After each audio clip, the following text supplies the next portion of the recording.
kita punya anak, terus anak kita pindah agama atau murtad. Kebayang nggak sih hancurnya hati seorang ibu gitu.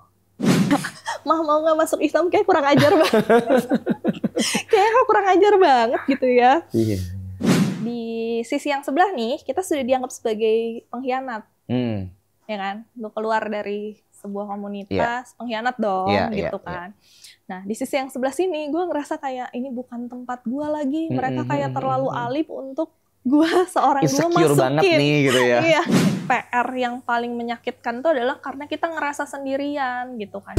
Selamat datang di Rukun Podcast.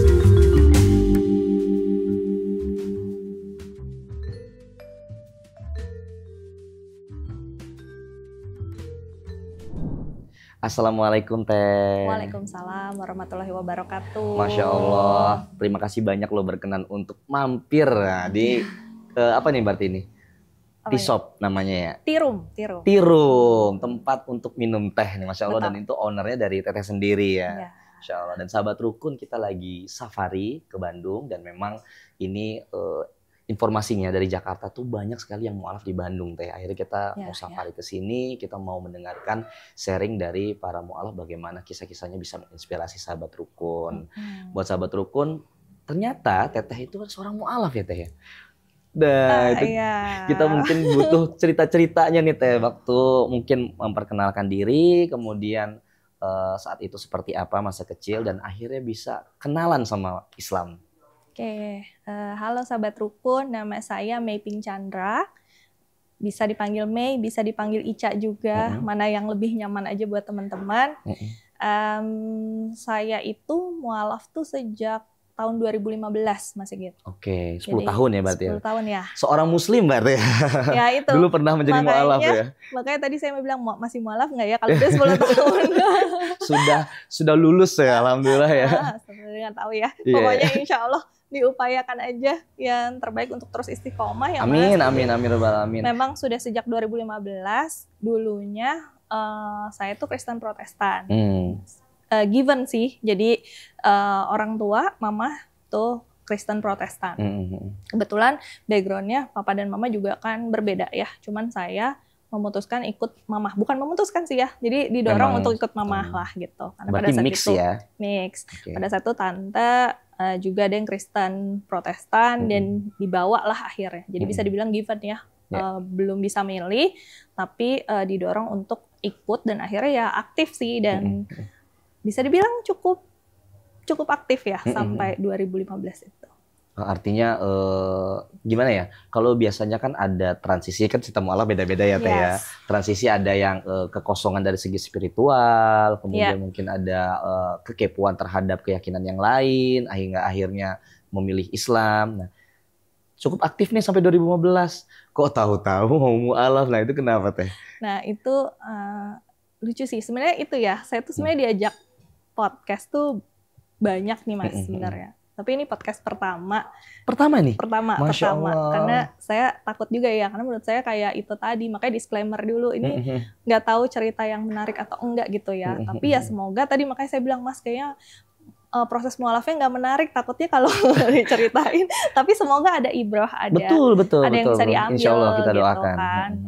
Jadi sebenarnya saya tuh ada sesuatu sebenarnya yang sebenarnya nggak bisa diceritakan. Di 2015 tuh memang ada satu kekeosan hidup yang buat saya tuh di 2015 itu mengalami kekosongan spiritual. Gitu. Kosong juga berarti sempat kosong. Sempat kosong dan akhirnya pause dulu nih dari kegiatan-kegiatan yang tadinya padat banget sebenarnya Mas. Jadi yang harusnya kan biasanya 1 minggu gitu ya. Nah 1 minggu 1 kali kan.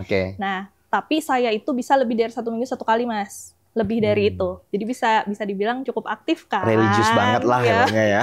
Jadi cukup aktif karena lebih dari 1 kali per minggu dan itu aktif di berbagai kegiatan gitu. Nah tapi karena kekeosan hidup di waktu itu sehingga saya memutuskan sebenarnya saya agak menarik diri dari komunitas tersebut dan kemudian akhirnya di perjalanan itu backgroundnya saya itu SD, SMP, SMA, kuliah itu dari teman-teman yang bisa dibilang itu datang dari banyak agama dan suku. Jadi SD, SMP, SMA saya negeri Mas kebetulan. Jadi bahkan fun fact-nya sejak SD itu saking seringnya dengerin Al-Fatihah, saya tuh hafal dari Waduh. SD. Tapi kayaknya karena memang mayoritas Muslim di Indonesia, temanku sendiri di kuliah juga hafal. Hafal kan ya? Beliau Katolik gitu. Tapi kalau ngomong Al-Fatihah hafal banget. Itu makanya kadang ini orang Muslim belum sih coba asyhadu. Iya, karena emang seplural itu ya, sehingga saya hafal gitu sejak SD. Jadi karena itu akhirnya bertemu dengan teman-teman bermain dan memang teman-teman saya itu cukup banyak memegang peran mendorong saya sih ya untuk akhirnya kayak proses pencarian juga Mas. Jadi karena memang awalnya given, terus akhirnya ketemu satu titik yang memang saya mencari akhirnya. Karena tapi berawal dari kekosongan spiritual, akhirnya mencari nih. Ada beberapa fakta yang akhirnya kayak mencengangkan kayak wow kok iya ya setelah dipikir-pikir kok kayaknya emang gak make sense nah yang kayak gitu-gitu. Oke. Kayak oh iya ya kok emang gak make sense gitu ya. Nah akhirnya dari pencarian itu berapa lama, berpikir itu cukup singkat sih Mas, 2-3 bulan ya kayaknya masih gitu. Tapi memang intens banget gitu mencari jawaban itu atas keresahan. Lumayan. Jadi kayak karena memang kosong, terus saya pause dari komunitas tersebut, terus akhirnya mencari tahu gitu ya tentang banyak hal lah ya, tentang Allah itu esa, yang kayak gitu kan, sesuatu yang sebenarnya sifatnya sangat fondasi, fundamental banget gitu. Yang mungkin di sebelumnya tidak terjawab oleh saya, tapi di Islam tuh terjawab, dan bagaimana segala kekeosan hidup yang pada saat itu saya alami, saya menemukan jawabannya di Islam gitu kan. Dan ternyata saya baru tahu bahwa pada saat itu bahwa oh Islam itu sebegitu mengaturnya semua aspek di hidup kita. Nah, kekeosan hidup saya itu menurut saya karena memang hidup karena memang nggak teratur gitu hidupnya Mas. Dan ternyata saya tuh perlu sesuatu yang sifatnya keteraturan, yang disiplin gitu ya. Dan saya belajar banyak disiplin dari agama Islam. Kita harus sholat 5 waktu gitu, yang memaksakan kita untuk disiplin. Nah, cuman menjadi masalah apakah ketika ada kekosongan secara spiritual, kemudian terjadi kekeosan dalam hidup, mencari sebuah jawaban, apakah langsung merujuk ke Islam? Apa coba dengan berbagai pandangan, dengan keyakinan, ditelusurin semua gitu? Karena mungkin opsinya adalah kita tuh kan itu tadi ya berawal dari Tuhan yang Esa kan. Oke. Nah dari list agama yang aku tahu itu Mas, yang lain itu banyak yang tercoret karena itu mengakui ketuhanan yang Esanya itu nggak masuk gitu ya di logika aku gitu. Sehingga pada saat itu berarti yang terlogis lagi itu adalah Islam ternyata gitu. Dengan stigma saat sebelum menjadi seorang Muslim mungkin kan punya stigma-stigma yang bahkan bisa dibilang negatif gitu. Tapi itu tidak terpengaruh untuk melihat dan mempelajari Islam. Iya, karena ya memang itu ya kita nggak tahu kalau misalnya kita mau di agama apapun Mas, tetap ada aja penjahat. Oke. Ada orang jahat gitu ya. Jadi mungkin karena kita hidup di Indonesia, populasi terbanyak adalah Muslim Islam. Jadi ketika ditarik kasusnya, kayaknya yang terbanyak itu orang Muslim gitu ya. Iya, sepertinya gitu. Dan Islam yang disalahkan nih. Gitu. Islam yang disalahkan. Padahal ya kalau kita ngomongin secara populasi ya kita yang terbanyak populasinya kan. Otomatis ketika ditarik mungkin bisa jadi itu sesuatu yang negatif dengan segala stigmanya gitu. Dan aku kan papaku Chinese, Mas. Jadi papaku cukup kayak ya hati-hati ya kayak gitu. Karena kan bukan karena papaku ini ya, cuman karena memang hidupnya kan lebih panjang. Dia menjalani sepanjang hidupnya sebagai orang Chinese minoritas dan aku sangat memahami kekhawatirannya gitu. Jadi tapi sejak SD sebenarnya Mas sampai dengan SMA dan kuliah aku tuh nggak merasa didiskreditkan gitu sebenarnya gitu. Apakah karena itu memang lingkunganku yang memang cukup baik gitu kan. Tapi memang toh di Islam juga ternyata memang nggak pernah mengajarkan seperti itu kan gitu. Jadi ya kalau aku sih nggak pernah punya stigma yang negatif itu mungkin ya. Jadi itu ya salah satu pertolongan Allah yang Masya Allah luar biasa gitu ya buat aku. Makanya kalau ditanya kenapa masuk Islam, aku selalu bilang bahwa nggak tahu. Lebih banyaknya adalah karena Allah menarik aku dari tempat itu menuju tempat yang lebih baik. Aku selalu bilang kayak gitu. Dijemput lah hidayahnya ya. Betul. Jadi kayak didorong sama pas aku lihat kayak pada saat itu Mas aku menggebu-gebu banget. Aku belajarnya itu benar-benar sangat menggebu-gebu gitu. Itu suatu perasaan yang mungkin seumur hidup aku nggak pernah rasain hal itu gitu. Kalau ngomongin masalah menggebu-gebu, ada khawatiran nggak saat itu ya mungkin kalau misal kita flashback ya Teh? Namanya menggebu-gebu kan sesuatu yang tergesa-gesa nih, tergesa-gesa kan takutnya salah pilihan gitu kan. Tapi akhirnya yaudah deh, insya Allah Islam gitu. Jadi menggebu-gebunya itu pada fase ketika aku sudah memilih nih Mas, aku menggebu-gebu banget pada saat aku proses belajarnya menurut. Oke, bukan masalah keyakinannya. Yes, jadi keyakinan itu menurutku salah satu ketika keimanan dan akhirnya memilih Islam itu buah dari ketika aku benar-benar sudah berpikir mematangkan buah berpikir lah gitu. Buah aku berpikir bahwa ini benar nggak ya? Atau pada saat itu nanya juga ini yang benar yang mana ya? Tapi ya kita dikasih pikiran ya, dikasih akal pikiran untuk menerima informasi-informasi yang ada. Akhirnya aku bandingkan dan lain sebagainya. Oh ya udah. Jadi menggebu-gebunya itu justru pada saat belajar itu loh Mas. Pada saat itu kan usiaku berarti 10 tahun yang lalu 23 ya. Di usia itu kayak masih muda loh itu maksudnya pola pikir ketika usia itu kan masih pingin main, masih pingin mungkin ambisius terhadap duniawinya, tiba-tiba ke keyakinan. Betul. Ya itu makanya aku tuh terheran-heran sih Mas sebenarnya. Nanti kalau tahu kesananya lagi nih perjalanan hidupnya Mas, kalau aku tuh dulu tuh kerjanya di bank.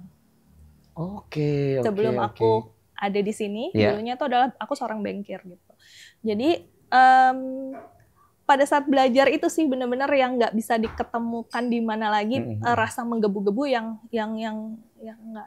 nggak didapat lagi sih, kecuali beberapa hal positif seperti pada saat aku terpanggil lagi untuk gue harus umrah gitu misalnya. Nah, itu tuh juga lucu atau harus apa? Itu kayak ada perasaan seperti itu lagi loh Mas, kayak menggebu-gebu yang aku nggak tahu. Tapi ya itu betapa berkesannya kayaknya Allah tuh menarik aku. Iya, didorong untuk menjadi lebih baik nih. Ayo Mas, gitu ya. Karena aku yakin bahwa dengan keimananku sekarang, kayaknya aku nggak mungkin kayak gitu deh. Jadi sebenarnya ini kan lebih menegaskan ke sahabat rukun bahwa yang namanya menjemput hidayah, yang namanya datangnya hidayah, apalagi mendapat pertolongan Allah kan memang tidak bisa disangka-sangka lah ya. Iya benar. Nah, ketika waktu itu memutuskan syahadat di tahun 2015, kaget nggak? Maksudnya kan biasanya kan aku butuh keteraturan, aku butuh segala macam sudah rapi. Tapi kan ketika masa transisi nih Teh gitu kan, apalagi kalau saya kan Islam dari lahir nih, belajar Iqra-nya udah dari kecil gitu kan. Tahu ini membaca Al-Qur'annya masih terbata-bata, kemudian bukan seminggu 2-3 kali tapi setiap hari dan 5 waktu, belum ada sunahnya, belum puasa Ramadan 30 harinya. Nah, itu seperti apa Teh? Menghadapinya tuh seperti apa? Maksudnya kita kan dari perspektif dari mu'alaf itu kan kita emang nggak kebayang dari muslim dari lahir. Iya benar. Nah itu sih Mas, tadi juga sempat cerita ya, awal-awal tuh semangat banget ketika syahadat, kemudian terjun langsung gitu ya. Merasa banget ya fakir ilmunya itu benar-benar aduh jauh banget lah gitu. Nah tapi proses diterima di lingkungannya itu yang jadi sulit kan. Karena di sisi yang sebelah nih, kita sudah dianggap sebagai pengkhianat, ya kan? Untuk keluar dari sebuah komunitas, pengkhianat dong, gitu kan. Nah, di sisi yang sebelah sini, gue ngerasa kayak ini bukan tempat gue lagi. Mereka kayak terlalu alim untuk gue seorang gue masukin. Insecure banget nih, gitu ya. Iya, insecure banget gitu kan. Terus kalau misalnya mau pengajian, kayak ini lucu banget sih Mas, kayak ngaji, kita udah aku tuh manggil apa namanya ustazah, asatidzah untuk bantu aku baca Quran gitu. Tapi somehow nggak bisa secepat itu kan, Mas, gitu. Nah, ketika kita mau memasuki itu, baca aja kayak orang udah di mana, kita tuh masih kayak ini ketinggalannya gitu. Di sebelah mana gitu. Tapi se-insecure itu tapi tetap mau untuk memulai belajar awalnya. Tapi kan lama-lama ketika Mas ada di situasi yang tidak bisa dibilang jadi nggak menyenangkan kan. Iya, benar dong. Nah, akhirnya itu jadi ada fase namanya juga hijrah ya Mas. Ada fase itu sih. Ada fasenya aku agak tarik mundur juga dari situ. Tapi qadarullahnya Allah pertemukan dengan satu komunitas mualaf lagi gitu ya, yang akhirnya oh iya ternyata bertumbuh bersama kayak anak TK dimasukin ke TK gitu kan, yang sudah seharusnya lu ada di situ. Dan relate banget dong sama teman-teman yang lain gitu. Bukan di SMP misalnya gitu kan. Nah, akhirnya ya qadarullah karena menemukan itu, berjalan bertumbuh sama-sama, dan ternyata belajar agama itu menyenangkan. Akhirnya menemukan fase itu lagi. Gitu. Artinya memang kita harus benar-benar tahu ya posisi kita misalnya dalam segi pemahaman, fakir ilmunya seperti apa, sehingga kita bisa menemukan komunitas yang relate, terus belajar juga bisa lebih nyambung, lebih enak. Betul, betul. Dan menurutku penting sih ya sebenarnya kayak kita tuh bertemu dengan orang-orang yang sama gitu ya, yang relate gitu ya. Kalau dia cerita kayak mama papaku musuhin aku ya gitu ya. Bukan musuhin kali ya, kayak marah gitu misalnya. Kaget marah juga dong. Kaget lah, wajar. Kalau saya jadi orang tua juga pasti kaget lah atas keputusan anak untuk berpindah. Itu kan kagetnya luar biasa gitu ya. Masya Allah aja gitu ya, orang tua ternyata orang tuaku sangat soleh menurutku ya. Tapi setelah perjalanan panjang loh Mas, aku juga tuh baru diterima kemualafanku tuh kayak beberapa tahun terakhir aja. Terakhir sekarang ini? Yes, kayaknya tuh 3 tahun ya, 3 tahun 4 tahun terakhir ini baru. Jadi 5 tahun pertama itu ya gitu tanpa dukungan keluarga gitu kan. Ya lumayan tough kan kalau nggak punya teman-teman yang membersamai. Betul. Support system. Makanya kalau dengar ada orang kayak mualaf ini kasihan banget, ya emang yang diperlukan adalah support system tadi ya, yang relate dan sama. Kayak I feel you, setiap dia cerita kayak gini, ya aku juga sama, aku juga gini gitu ya. Dan kan berproses ya, kayak aku pada akhirnya diterima, itu juga bisa jadi semangatnya dia, bahwa mualaf itu nggak selamanya dia di-reject dari keluarganya kok. Hanya masalah waktu, dan kita banyak-banyak berdoa aja, kan Allah yang maha membolak-balikan hati manusia. Benar, Masya Allah. Gitu. Tapi kalau dengar-dengar tadi ceritanya, ketemu nih sama Mbak Anita yang kebetulan juga kan ngebantuin rukun banget. Itu di Umi Irena belajarnya? Betul, belajarnya sama Umi Irena Handono. Masya Allah, itu berapa lama Teh? Pada saat itu tuh aku termasuk angkatan online pertama tuh pada saat itu. Jadi sebenarnya memang fasenya panjang dari akhirnya Muslim, terus sempat belajar Pro, terus itu mengalami kekosongan yang kayaknya gua nggak di sini gitu kan, di golongan yang nggak tahu nih, nggak punya kawanan, dan akhirnya bertemu dengan komunitas mualafahnya Umi Irena Handono, dan akhirnya di situ ketemu teman-teman yang seperjuangan. Jadi yang kayak kalau kita mau belajar Quran, yuk kita belajarnya dari Iqra 1 yuk gitu. Jadi bener, kebayang nggak sih Mas, mbak-mbak, ibu-ibu, nenek-nenek yang belajar abata gitu bersama-sama, kan seru ya. Seru banget. Apalagi memang tadi relate, sama-sama belum bisa gitu kan. Gitu. Sedangkan kan kayak di masjid-masjid terdekat, kita masa harus masuk di TPA gitu ya misalnya, kan nggak mungkin ibu-ibu sendiri atau mbak-mbak sendiri gitu kan gitu. Tapi kalau di situ kan kayak ya udah, kayak ya kita semuanya sama, kita mau sama-sama nyari ridho Allah, belajar dari ya abata-abata bersama itu. Gitu. Ijaiyahnya dilancarkan ya. Tapi berapa lama waktu itu? 6 bulan ya, 6 bulan sekitar 6 bulan, intens ya. Jadi setiap hari itu Teh Mas, setiap hari. Kemudian ada ujiannya, jadi diajarinnya tuh benar-benar dari belajar baca Quran, diajarin tentang, yang paling aku suka adalah kristologi. Jadi perbandingan untuk memperkuat akidah kita sih. Jadi kayak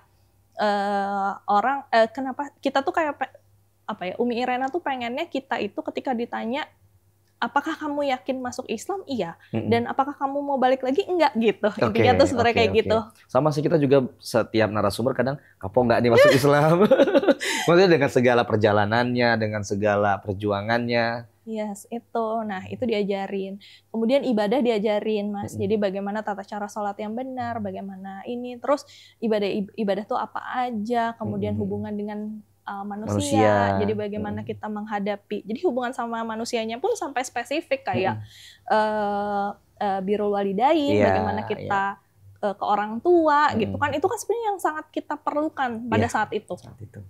Gitu. Ada yang misalnya kayak akhirnya menarik diri nih sama orang tua, nggak mau ketemu orang tuanya dan lain sebagainya gitu kan. Tapi kan di Umi Irena diajarinnya bahwa nggak bisa gitu. Kita harus ya kita berbaik sangka aja bahwa nanti Allah akan membolak-balikan. Dan secara penghormatan, secara perlakuan ya harus lebih baik justru sebagai umat muslim kan. Betul. Dan bagus banget sih karena kan pilihannya ketika mualaf itu, kalau aku golongannya orang yang masuk Islam pada saat itu Mas, hubungan sama orang tua tuh baik sebenarnya, cuman tetap orang tua reject. Iya, shock aja lah. Shock aja, reject. Tapi dengan satu catatan akhirnya aku ngikutin kemauan orang tua. Jadi pada saat orang tua aku jangan terlalu fanatik deh, jangan pakai hijab deh, kayak gitu-gitu loh Mas. Nah aku ikutin. Ya karena ada masa proses itu gitu. Iya. Nah tapi pada saat sama Umi yang akhirnya nggak bisa, hubungan kita dengan orang tua, dengan akidah kita sebagai seorang muslim itu nggak bisa dicampur adukan gitu loh Mas. Kayak cara kita berbakti sama orang tua kita tuh bukan dengan melepas hijab kita yang kayak gitu-gitu. Nah, tapi aku berdoa gitu ya sama Allah. Terus aku bilang gimana dong Mi, orang marah gitu kan, orang tua aku marah. Doa, aku bisa bilang berdoa karena kita tuh kadang meremehkan kekuatan dari doa ya. Gitu. Jadi ya doa, minta sama Allah. Allah tuh maha membolak-balikin hati manusia pasti. Tapi perjuangannya sampai saat ini? Dibilang sampai saat ini, kalau sama orang tua sih alhamdulillah nggak. Jadi sekarang orang tua aku sangat menerima. Alhamdulillah, Masya Allah. Itu gitu. Tapi ya ada fase itu loh Mas, yang kayaknya aku lebih memilih pengen baik-baik aja sama orang tuaku, akhirnya aku menggadaikan gitu kan jadinya gitu, sebagian dari akidah. Sebenarnya ujian yang seperti itu kan juga tidak hanya dirasakan sama mu'alaf ya Teh. Artinya mungkin bagi kita yang Islam dari lahir itu kan punya ujian yang mungkin berbeda-beda, tapi mereka juga ada proses yang mereka lakukan dengan segala macam latar belakangnya sehingga akhirnya secara bertahap mau lebih baik seperti itu. Iya sih, nggak cuman mualaf doang ya. Iya, tapi walaupun ngomong mualaf, waduh kita nggak kebayang sih sebenarnya. Apalagi kalau langsung berhadapan sama orang tua gitu kan. Iya, itu sih. Makanya kata saya sih, perjalanan hidup saya bertemu dengan Umi Irena Handono itu adalah sebuah anugerah ya buat perjalanan hijrah saya gitu Mas. Karena luar biasa. Jadi buat teman-teman ya yang di fase hijrah seperti saya gitu, itu sangat penting menemukan kawanannya, komunitasnya. Oke Mbak, nah cuman berarti Mbak Teteh, sorry, kebanyakan di Jakarta nih, ini udah masuk ke Bandung ya, maksudnya cici-cici aja jadi Teteh. Benar. Mbak Teh, berarti belajar secara ibadah dan lain-lain itu tuh bener-bener antar satu mungkin pembimbing, akhirnya juga ke Umi, kemana tuh bener-bener belajar otodidak juga iya, dan ada pembimbingnya juga iya, itu gimana Teh?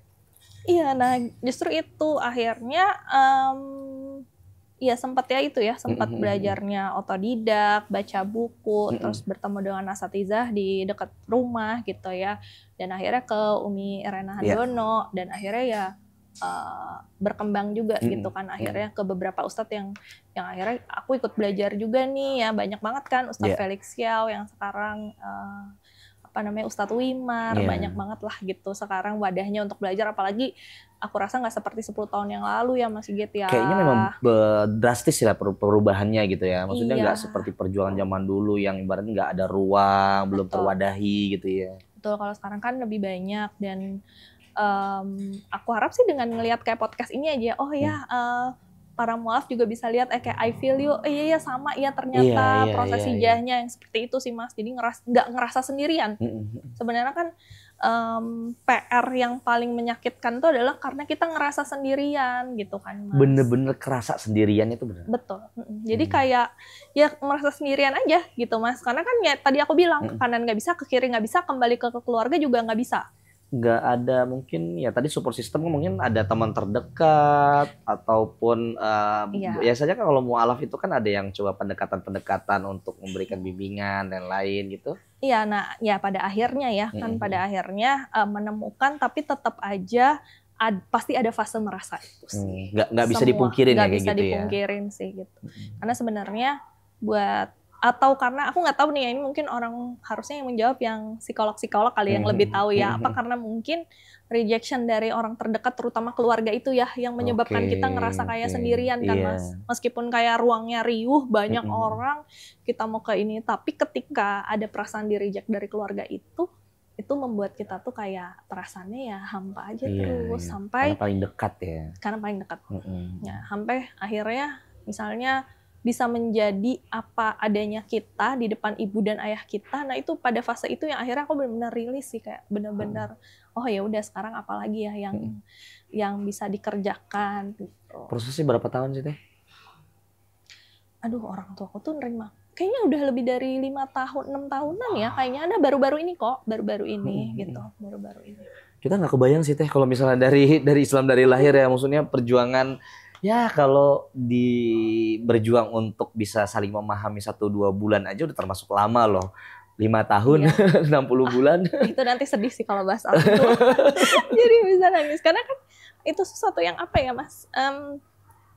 Kalau seorang ibu ya kan gitu kayak anak kita dari lahir, mungkin kayak kalau bisa nih analoginya kita punya anak, terus anak kita pindah agama atau murtad, kebayang nggak sih hancurnya hati seorang ibu gitu. Jadi aku cukup jadi sedih. Tisunya.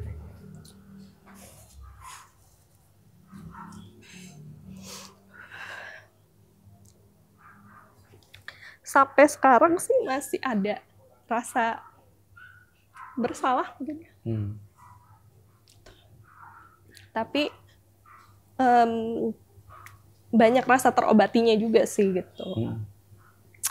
Bahkan kalau sekarang lebih banyak nangisnya tuh karena kondisi aku tuh anak paling gede dari 5 bersaudara, Mas. Anak pertama. Sekarang tuh yang aku pengen tuh gimana, bukan cuma menerima. Jadi makanya tadi ya naik kelas kan. Yang tadinya pengennya diterima oleh keluarga, sekarang jadi gimana caranya pengen sama-sama ke surga. Apakah dengan sama-sama ke surganya ini ya, pastikan doanya kan setiap hari ya Teh ya. Setiap hari berdoa agar bisa bareng-bareng terus dan lain-lain. Itu cuman juga ada komunikasi juga Teh. Nah, itu ya. Jadi ya itu sekarang masih tahap belajar sih Mas. Aku belajar banyak tentang dakwah. Dakwah kepada minimal pada keluarga ya. Karena itu sesuatu yang ya itu bersalahnya karena tadi ya menyakiti hati orang tua dan akhirnya pengen ngobatinnya itu kan kayak bisa nggak sih mama sama-sama aku. Tapi itu sesuatu yang nggak bisa dipaksakan. Betul, la ikraha fiddin. Yes. Kita tidak bisa memaksakan dan hidayah juga yang dapat Teteh rasakan juga kan itu tidak bisa dipaksakan sama orang lain. Betul. Gitu. Jadi makanya kenapa kataku mualaf tuh kadang beratnya itu ya. Proses kita pengen diterima udah selesai nih, Mas. Akhirnya naik jadi kita pengen orang-orang yang kita sayang juga sama loh kayak kita gitu. Tapi kan itu part tersulitnya. Itu part tersulit. Ternyata setelah sekian tahun tapi Masya Allah berjalan. Artinya perjuangan Teteh itu kalau kita belajar masalah sejarah gitu kan, ya perjuangan Nabi juga loh Teh. Nah itu ya. Dan Nabi juga berdoa gitu kan, berharap yang sama. Gitu. Ya makanya kadang-kadang kayak ya kita manusia hanya bisa berikhtiar. Sehingga ya tugas dan tanggung jawabku sekarang adalah menjadi sebaik-baiknya Muslim, gitu ya, supaya orang tuaku, adik-adikku bisa melihat Islam dari aku, Mas. Gitu. Ya. Dari keilmuannya, dari akhlaknya, dari segala hal, Jadi perjuangan untuk menjadi garda terdepan keluarga juga kan jadinya. Gitu. Jadi kayak aku merasa bahwa apapun yang keluargaku butuhkan gitu ya, entah itu perhatian, sosok dan lain sebagainya, aku harus selalu hadir karena aku ingin. Aku nggak bisa Mas kayak ngomong kayak mah ayo ya gitu, nggak sih Mas?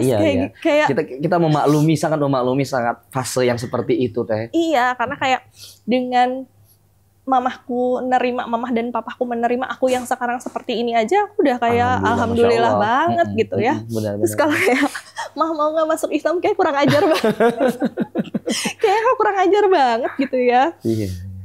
Tapi itu kerinduan yang sekarang jadi PR sih gitu. Jadi benar-benar ya makanya kataku jadi seorang mualaf tuh nggak beres-beres. Makanya aku selalu kayak tadi ngobrol ada mualaf kayak gini deh. Mana pengen ketemu dong gitu karena pengen saling menguatkan ya, Mas. Iya. Ya mungkin tadi aku juga coba udah komunikasi sama narasumber kita sebelumnya gitu. Kebetulan memang lagi pada ada kegiatan, ada yang ikut kajian juga. Tapi harapan seperti itu Teh. Kita juga di Rukun juga ingin mempertemukan nih. Karena yang menguatkan itu dari kita yang muslim dan halal itu nggak akan relate. Iya, benar. Seupaya mungkin, bahkan saya sendiri yang sudah puluhan bahkan ratusan kali ya ngobrol sama teman-teman mualaf ya, kena banget sih Teh, kena banget. Maksudnya di hati itu tersentuh banget. Tapi untuk memahami nah itu beda hal gitu. Dan kita tidak bisa tidak bisa berpura-pura untuk mencoba untuk memahami gitu. Yang bisa kita lakukan adalah mempertemukan satu dengan yang lainnya sehingga bisa saling menguatkan. Benar sih Mas, bagus banget wadahnya karena emang itu yang diperlukan. Iya. Nah Teh, ya, cara biar istiqomah sampai detik ini seperti apa Teh? Sampai detik ini, alhamdulillah sih ya itu tadi ya, komunitas paling penting. Jadi sebisa mungkin kita selalu punya circle untuk sama-sama belajar. Which is Teteh dari awal memang sudah menjaga circle itu agar tetap imunnya tetap terjaga gitu. Betul. Jadi itu ya gitu, circle yang akhirnya juga membuat aku, jadi gini Mas, aku tuh selalu ikut kajian rutin. Jadi kajian rutin tuh meskipun aku tuh sangat terbatas kalau offline. Gitu ya, karena ada beberapa pekerjaan yang semoga juga nilainya ibadah lah ya yang harus dikerjakan. Nah, jadi aku tuh selalu ikut yang online dan terjadwal karena itu ya, aku belajar disiplin dari Islam dan aku pengen terjadwal dan ilmu tuh akhirnya berprogres ya. Gitu. Jadi aku ikut seri-seri kajian yang memang ada tingkatannya gitu loh Mas. Jadi kayak sama Ustadz Farisiau ya, sama Ustadz Wimar gitu kan. Nah itu kan berprogres nih dari akidah sampai nanti akhirnya dakwah gitu. Terus, jadi bertahap dan bisa memahami pelan-pelan ya, nggak lompat sana lompat sini gitu ya. Betul, jadi yang benar-benar sistematis lah. Jadi nggak asal datang kajian, enggak. Kalau aku pengen ikut yang whole kesatuan yang bisa aku memahami Islam secara utuh sih, itu menjadi penting kan gitu. Dan itu berlangsung sampai hari ini sebenarnya. Aku masih aktif ikut yang seperti itu, yang ada evaluasinya, aku paling suka. Jadi ada ujiannya gitu kan. Jadi memacu kita untuk mau nggak mau harus terus belajar. Kayaknya semua kajian-kajian yang kayak gitu sangat relate sih ya. Harus ada setorannya, harus ada yang kayak gitu-gitu loh Mas. Dan itu kupaksakan untuk ikut gitu. Karena sampai dengan saat ini aku merasa itu yang lumayan penting ya. Selain kita berdoa juga pasti sama Allah gitu ya, minta Allah tetapkan iman Islamnya gitu ya, supaya terus sampai akhir hayat kita bisa memegang iman Islam gitu kan. Tapi ya ikhtiarnya dengan itu, dengan belajar. Dan kalau aku sih sangat spesifik belajar dan ikut kepada kajian-kajian yang sistematis itu, yang benar-benar ada evaluasinya gitu ya, yang mau nggak mau kita akhirnya belajar banget gitu. Ketika belajar Teteh kan juga tahu bahwa perspektif yang berbeda, dengan cara mengajar berbeda, kemudian cara memahami pendapat orang lain, apalagi berkaitan dengan ibadah, mungkin kan sangat umum banget ya, bahkan sahabat Rukun juga sangat tahu gitu kan.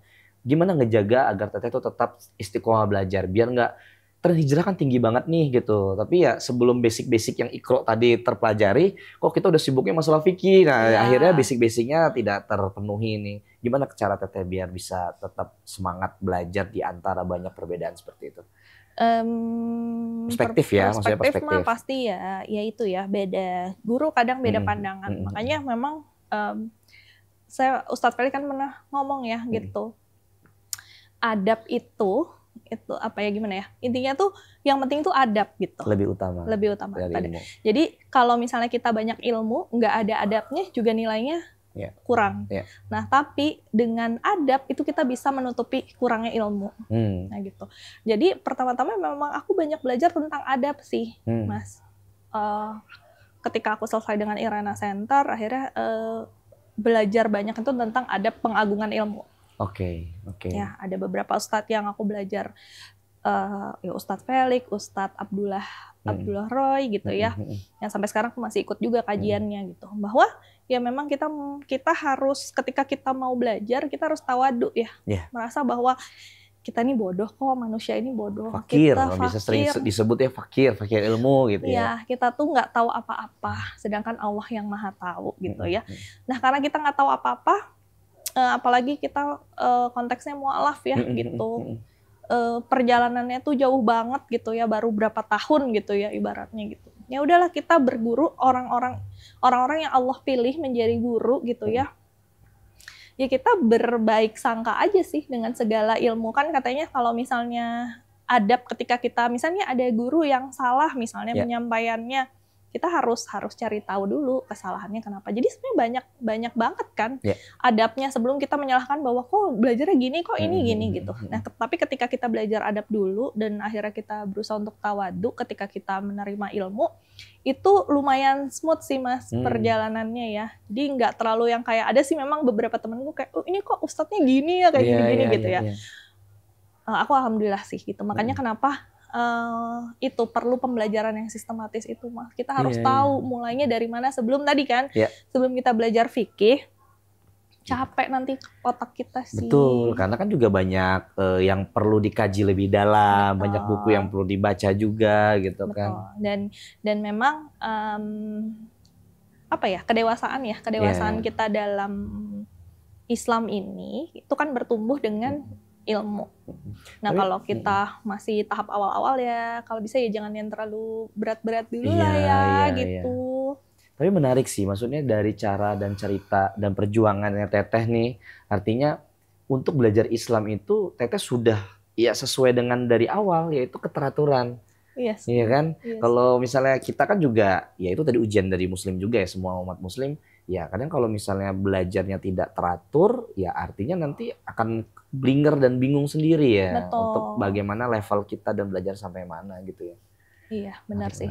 Saat ini sebenarnya semangat banget pengen belajar apa?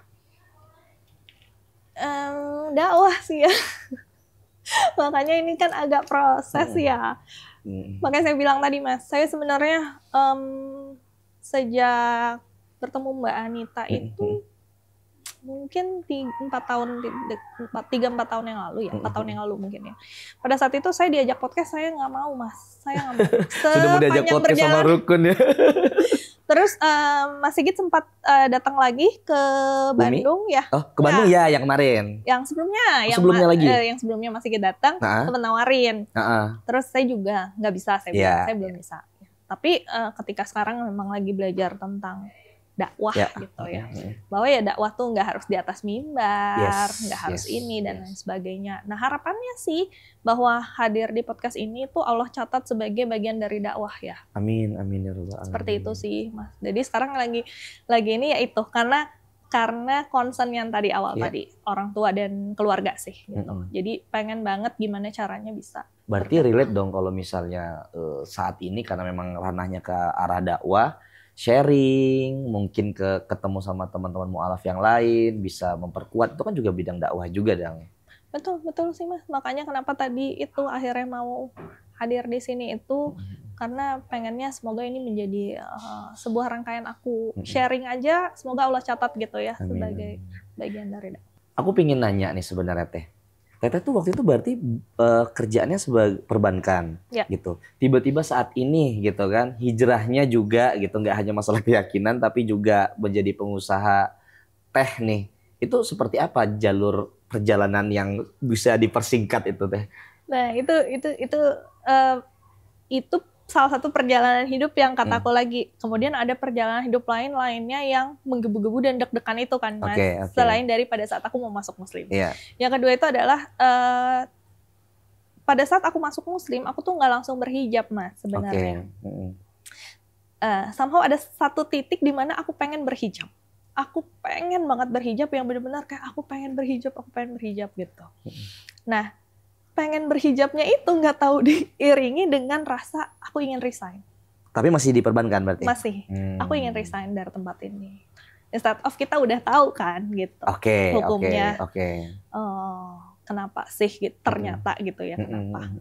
Cuman pada saat itu lebih banyaknya itu sih Mas. Makanya aku bilang bahwa di dalam perjalanan hijrahku ini lebih banyak Allah yang mengambil aku dari satu tempat yang menurut aku mungkin apa ya, menurut Allah gitu ya, itu bukan untuk aku, kemudian ditaruh lagi di satu tempat yang mungkin seharusnya kamu ada di sana. Oke. Tapi ketika masa menjalaninya berat dong Teh. Jelas. Iya dong, apalagi kan maksudnya sudah berkecimpung selama bertahun-tahun kerja di sana gitu. Ya. Dan yang pertama adalah itu bukan karir yang pendek buat aku gitu. Yang kedua adalah itu bisa dibilang sudah mencapai titik-titik yang aku pengen gitu Mas dalam karir. Oke. Gitu. Berarti udah fase impiannya udah dapet nih gitu ya. Iya gitu. Nah jadi ketika melepaskan itu tuh ya sebenarnya pada awalnya sama kayak proses ketika masuk Islam. Ya karena didorong sama Allah, menggebu-gebu banget belajar tentang berhijab dan bagaimana akhirnya keluar dari zona itu gitu ya. Masih oke, tapi kan setelahnya itu Mas, itu yang akhirnya ngerasa banget gitu, kayak ya nggak punya gaji pokok, nggak punya THR. Pindah kerja itu bukan hal yang gampang loh Teh, saya juga ngerasain loh Teh, maksudnya Teh. Itu nggak punya gaji pokok, nggak punya THR, pada saat itu mau berpikir untuk bekerja lagi. Aduh kerja apa ya? Kok kayaknya keahlianku tuh kalau disalurkan tuh akan end up di bank lagi gitu. Karena memang udah spesialisasinya di sana gitu kan? Iya, karena spesialisasiku di sana. Jadi aku masuk kayak wealth management gitu ya katanya. Jadi mengelola kekayaan. Jadi reksadana, saham, jual beli mata uang itu sudah bagian dari keseharianku. Ya, jadi udah cukup ini gitu. Nah akhirnya berpindah kan itu kayak gimana ya Mas ya ngomongnya. Jadi kayak emang sulit banget. Tapi kalau modenya yang syariah, itu masih di dunia perbankan dan juga mengelola secara halal kan? Betul. Tapi aku tidak dikasih ke arah sana. Nggak kepikiran sama sekali ke situ juga waktu itu? Enggak. Jadi akhirnya aku dipertemukan dalam dunia yang baru ini, yaitu dunia teh, yang ternyata memang aku nggak bilang bahwa cuman memang ini dunia yang membutuhkan perjuangan dan aku harus ikut di perjuangan ini gitu. Oke, berarti transisi itu langsung ke teh perkenalannya. Yes. Jadi nggak tahu kenapa, nah itu makanya kan qadarullah ya segalanya juga ya. Akhirnya aku dipertemukan dengan satu teman yang ngasih tahu aku tentang teh Indonesia dan betapa teh Indonesia ini butuh orang-orang untuk mempromosikan. Karena sifatnya sudah sangat urgent. Karena kita udah kehilangan perkebunan cukup banyak, petani kita banyak yang nggak sejahtera, terus akhirnya karena udah petani nggak sejahtera, banyak alih fungsi lahan, banyak banjir, banyak longsor. Nah, hanya karena pilihan kita ketika minum teh. Itu kan kayak kecil ya, pilihan meminum teh ternyata berdampak bagi banyak orang. Nah itu cukup menantang aku untuk ya udah deh aku ikut dalam movement ini, aku harus gimana gitu. Ya udah akhirnya kita buka rumah teh lah gitu. Sebagai bagian dari promosi teh Indonesia, karena kita ingin mempertahankan atau menyelamatkan perkebunan teh Indonesia, pengen lebih banyak petani teh yang sejahtera, pengen banyak nggak banyak lagi bencana alam gitu ya. Itu karena kan kalau kita tahu akhir-akhir ini ya beberapa tahun terakhir ini kan longsor, banjir di puncak itu sampai memakan korban jiwa, nyawa. Jadi bayangkan jadi cuman karena teh kita tuh menyelamatkan orang, aku selalu bilang kayak gitu. Sebenarnya kalau dari sisi itu teteh juga upgrade loh. Benar nggak sih? Biasanya mengelola finansial untuk orang-orang yang memang cukup secara keuangan, ini tiba-tiba lebih besar lagi nih gitu kan. Yaitu menyelamatkan atau bisa mensupport lah secara ekonomi, bahkan sampai ke petani juga. Iya sih Mas, ya itu ya akhirnya lagi-lagi sebaik-baiknya manusia kan katanya yang bermanfaat bagi umat gitu, bermanfaat bagi orang banyak. Posisinya sekarang aku menikah dan belum punya anak Mas, gitu. Jadi aku tuh pengen waktuku tuh lebih banyak untuk memang dari awal tuh kayak pengennya gini, aku pengen apa ya yang bermanfaat bagi umat, apa ya bermanfaat. Jadi kayak omongan yang akhirnya jadi doa gitu loh, Mas. Dan ternyata ya dipertemukan dengan circle ini gitu ya, dan akhirnya ya udah terus memperjuangkan teh Indonesia itu tadi, karena ternyata banyak banget yang yang petani kita yang udah di bawah garis kemiskinan. Aku mau tanya ya Teh ya, mungkin cukup lebih dalam lagi gitu kalau diizinkan. Sebenarnya gini Teh tadi kan cerita berkaitan dengan perjuangan dakwah Teteh gitu kan saat ini di keluarga besar gitu kan dengan orang tua. Teteh juga tadi mention masalah di rumah juga masih belum punya anak gitu kan. Dan bahkan juga Teteh memikirkan bagaimana petani-petani itu bisa berkembang, Teh Indonesia ini juga bisa lebih maju. Jaga hatinya gimana Teh? Kan gak gampang ya Teh ya menjaga hati, apalagi seorang perempuan yang secara perasaannya tuh kan gak kayak laki-laki yang logika gitu kan, jalan aja gitu. Menjaga hatinya gimana? Aduh, kalau nangis mah sering banget ya kayaknya Mas ya. Justru kayak itu bagian dari kita meluapkan ya. Tapi ya selalu ya cuman kayak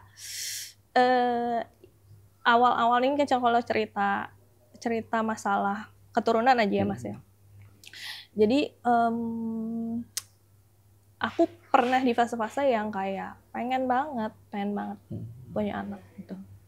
Terus akhirnya sering bertanya kayak why gitu, kenapa ya Allah, kenapa gitu, ikhtiar ini ikhtiar itu gitu.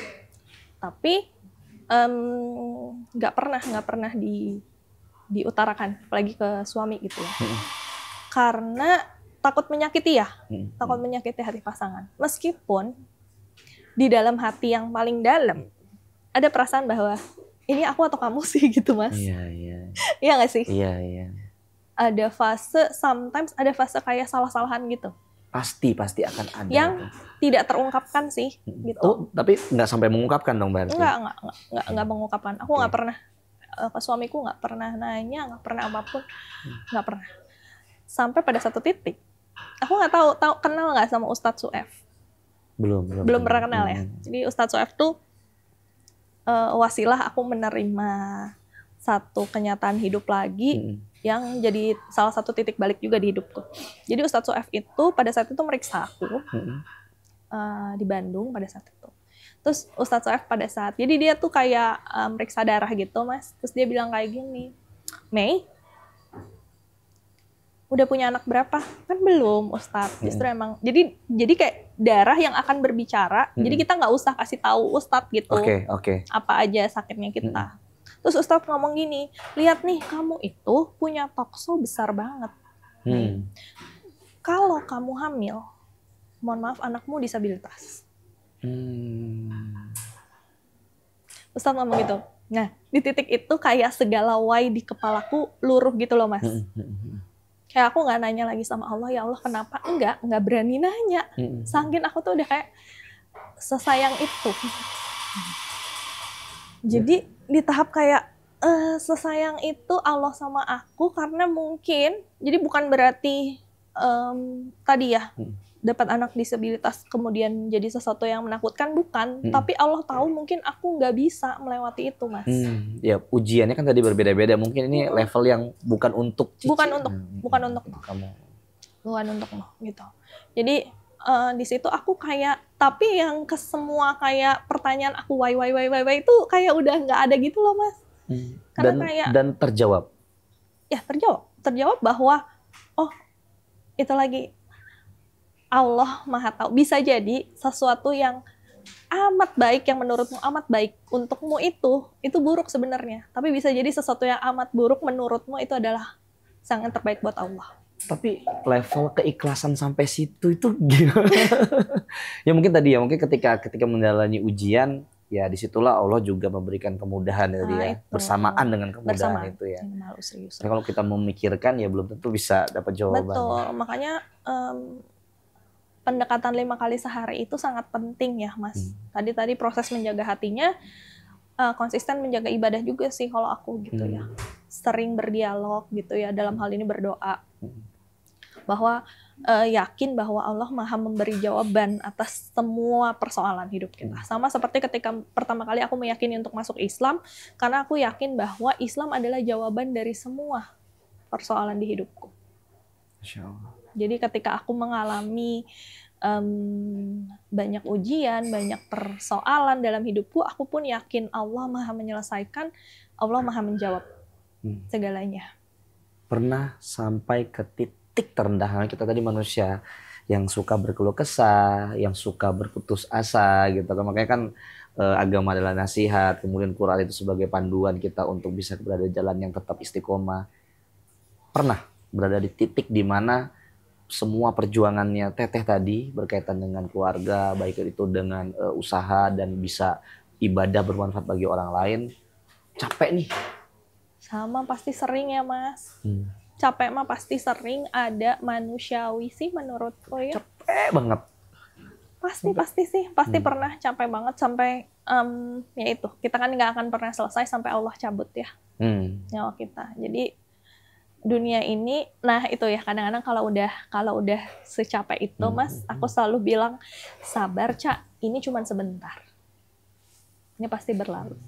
Dunia ini sebentar. Dunia ini terlalu sebentar untuk kita tuh merasa sedih dan gak ngelakuin apa-apa gitu. Jadi selalu kayak ngingetin diri tuh seperti itu sih.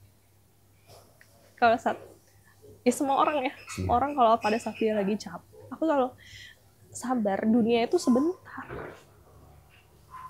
Dunia itu sangat sebentar. Jadi kalau kita, itu pilihan kita lagi kan, kalau kita ngerasa sedih, ya dunia sebentar Mas. Sedih kita itu akan sebentar. Tapi bagaimana kita merespon kesedihan itu, kita akan mempertanggungjawabkannya jauh lebih lama nanti di akhirat. Jadi selalu kayak, ya menghibur diri ya. Iya, iya. Gitu. Oke, ini cuma sebentar. Artinya sekarang, mungkin saya bisa membayangkan sosok pasangan Teteh itu juga sangat luar biasa support Teteh. Oh, Masya Allah sih. Masya Allah. Bisa dibilang kita tuh dipertemukan dalam kondisi yang memang nggak ideal juga. Aku dan suamiku tuh selisihnya 20 tahun, Mas. 20 tahun? Yes. 20 tahun. Untuk orang-orang ngelihatnya kayak, kok bisa ya? Gitu.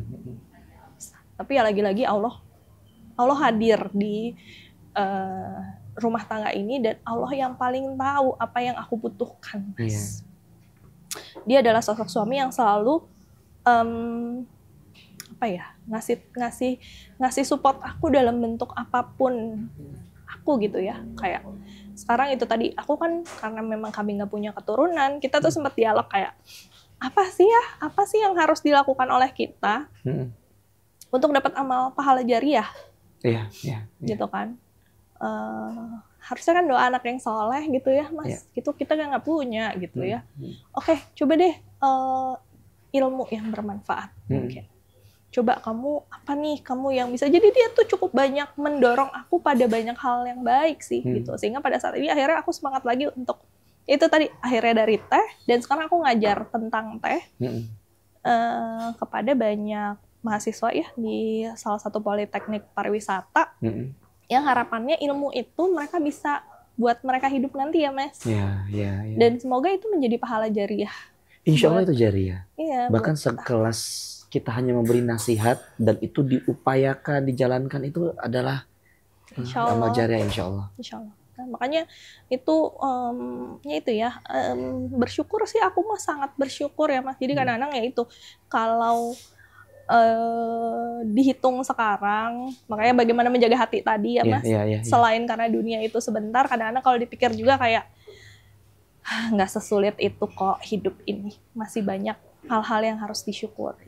Tapi ngerasa nggak sih ketika berada di titik terendah, mungkin terada banyak sekali yang harus dipikirkan, jalan aja loh gitu. Dan Allah kayaknya tolong aja, terus aku berada di posisi di mana aku bisa loh gitu. Ya itu ya Mas. Salah satu dampak memegang keimanan Islam ini ya, aku banyak berharap bahwa manusia itu lemah, manusia itu bodoh, dan nggak bisa apa-apa sih selain pertolongan Allah. Sehingga ketika sungguh berpasrah diri itu, akhirnya benar-benar aku tuh merasa pertolongan Allah tuh datang tuh kayaknya tuh wah banget gitu loh Mas. Tiap ada apapun itu kayaknya ini pertolongan Allah datang, dengan arah yang itu tadi tidak disangka-sangka ya. Terakhir Teh, ini mungkin bisa memberikan relate-nya dengan penonton ya, dengan sahabat rukun.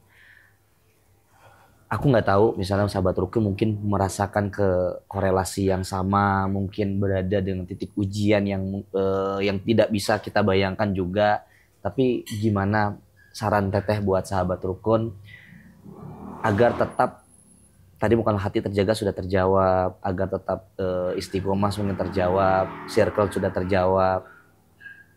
Yakin kalau teguh mungkin dari segi pembelajaran, kalau circle support mungkin dari siapapun bisa dicari gitu. Tapi kalau udah ngomongin keteguhan, artinya semua indikator itu merujuk kepada yes nih aku nih, yuk jalan gitu.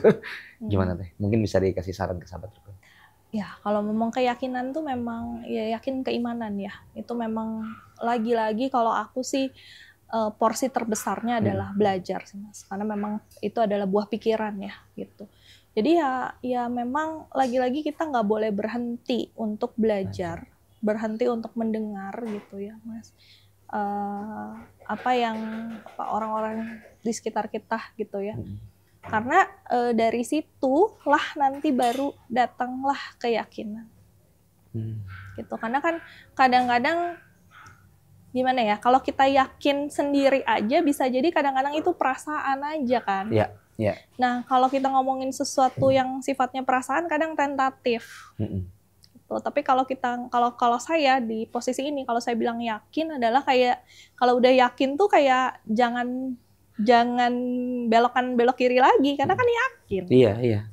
Maksudnya levelnya udah naik kelas lagi tuh. Betul. Nah, pada saat yakin tuh ya udah memang asal mulanya adalah memang harus proses berpikir kita dan proses dari perjalanan spiritual yang memang harus kita lewati. Jadi itu tadi dunia sebentar, bagaimana kita merespon dunia yang sebentar ini yang nanti akan kita pertanggungjawabkan kan. Gitu. Jadi ya kita harus benar-benar nih gimana caranya memegang teguh keimanan kita dengan ilmu, Mas, lagi-lagi. Teh, terima kasih banyak Teh. Terima kasih Mas Sigit. Aku masih coba untuk juga menata hati dari sebuah obrolan kita ini. Tapi kita berdoa, kita berharap, kita niatkan juga. Artinya sahabat rukun yang menonton ini mendapatkan sebuah motivasi, mungkin inspirasi. Atau bahkan ini juga kita niatkan dan doakan menjadi amal kebaikan. Amin, ya Allah. Yang bisa memotivasi sahabat rukun untuk menjadi lebih baik lagi. Gitu, amin. Ya. Terima kasih banyak Teh sudah sharing perdana di Rukun Indonesia dengan sahabat rukun. Kalau ada salah kata perbuatan segala hilaf dari saya. Saling memaafkan dan saling support tentunya. Insya Allah. Buat sahabat rukun jangan lupa untuk di subscribe tentunya, di like, komen dan di share dan akan kita semangat lagi dan terus istiqomah semangat untuk menghadirkan narasumber yang insya Allah bermanfaat. Terima kasih banyak Teh. Syukran ya, kasiron. Syukran. Assalamualaikum warahmatullahi wabarakatuh. Waalaikumsalam warahmatullahi wabarakatuh. Selamat datang di Rukun Podcast.